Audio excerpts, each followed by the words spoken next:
Bonjour et bienvenue dans ce nouveau BS Simply. Quel est le sujet du jour? On va parler référencement et site web, comment améliorer sa visibilité en ligne.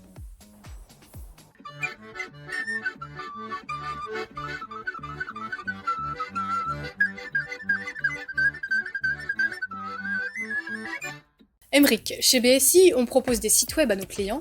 C'est bien d'avoir un beau site, mais c'est encore mieux qu'il soit consulté par un maximum de personnes. Donc de quoi tu vas nous parler aujourd'hui? Effectivement, Nolwenn, on propose des sites adaptés à nos clients, des sites vitrines, des sites marchands. Jusque-là, rien de très original.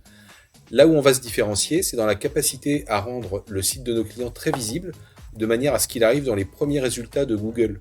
Le mieux, c'est quand ça coûte rien aux clients. C'est magique. Comment on fait? Oui, précisément, c'est magique. Et je connais le magicien qui peut vous expliquer ses tours. Il s'appelle Stéphane Cassis, société KIF. Ça fait plusieurs années qu'on travaille avec lui. Et il fait des petits miracles. Je vous montre un de ses tours. Alors c'est toi Stéphane Cassis? Oui, c'est moi. Bonjour Nolwenn. Bonjour. Bonjour à tous les auditeurs. Donc c'est toi qui réalise les sites internet des clients de BSI et surtout qui assure une bonne visibilité sur les moteurs de recherche. Est-ce que tu peux nous dire comment ça fonctionne? Oui, sans problème. Alors, effectivement, un magicien ne peut pas dévoiler tous ses secrets, tu sais bien. Mais ce qu'on peut dire, c'est qu'on chatouille en quelque sorte Google pour qu'il aime bien les sites de nos clients et donc qu'il les mette en haut de la pile. En gros, on lui parle un peu le même langage, on lui présente des mots-clés, des liens et tout ce qu'il aime, et après, la magie opère. Donc si le client a déjà son site, on va voir ça tout à l'heure, mais s'il n'a rien et qu'il veut changer son site, tu es capable de le créer de A à Z. Comment ça se passe? Et bien exactement, à chaque fois on repart d'une page blanche pour créer un site 100% conforme à l'entreprise, ses valeurs et son expertise.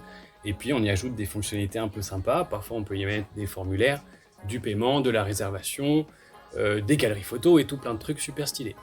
Mais ce qui est le plus important, c'est qu'on a une période de formation où le client devient maître de son site internet, il sait comment le gérer et c'est quelque chose sur lequel on insiste énormément, avoir la propriété de son site et avoir le choix de faire ou de faire faire.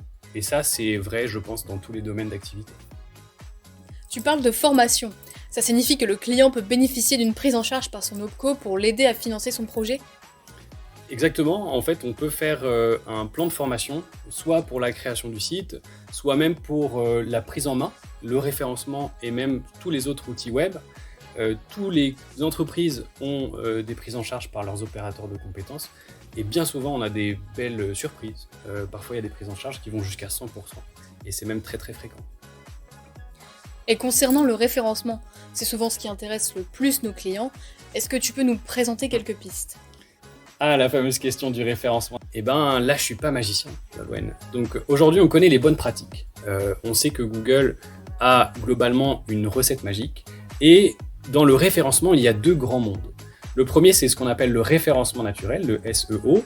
Et globalement, on peut se dire que c'est une recette de cuisine. Comme un gâteau au chocolat, on sait qu'il y a des ingrédients principaux comme le chocolat, la farine et les œufs, que vont représenter les mots-clés à des endroits stratégiques, des liens et aussi une version mobile adaptée.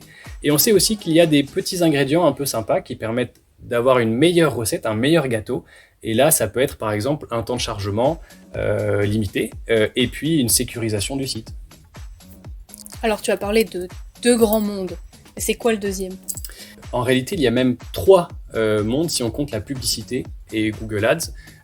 Mais globalement, le deuxième aspect, c'est ce qu'on appelle le référencement local. C'est quand on fait briller son entreprise dans sa zone de chalandise, c'est-à-dire avec des mots-clés géographiques.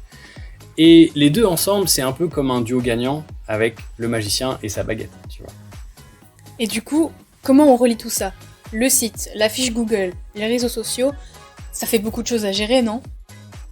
Oui, et il faut garder une certaine cohérence entre le site, la fiche Google et les réseaux sociaux. C'est-à-dire avoir le même identifiant, la même identité et les mêmes mots-clés un peu partout, puisque aujourd'hui Google utilise l'intelligence artificielle, même plus que jamais, pour repérer s'il n'y a pas des incohérences dans la communication globale de l'entreprise. Et il faut que tout raconte la même histoire.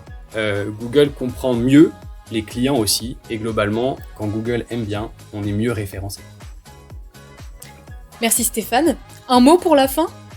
Vous l'aurez compris, aujourd'hui, avoir un site internet, une fiche Google et des réseaux sociaux, c'est bien. Mais savoir les faire vivre et les rendre visibles, eh ben c'est mieux. Encore plus à l'ère de l'intelligence artificielle où globalement tout le monde sait créer et générer du contenu facilement. Donc le référencement va plus que jamais être un levier pour les entreprises et ça va se jouer sur les petits détails. Vous pouvez retrouver d'autres vidéos récap de Stéphane sur notre chaîne YouTube. S'il vous faut un nouveau site internet, des conseils personnalisés, une formation pour savoir comment utiliser vos outils en autonomie, appelez-nous ou écrivez-nous directement. C'est tout pour aujourd'hui et on se dit à très vite pour un prochain BS Simply.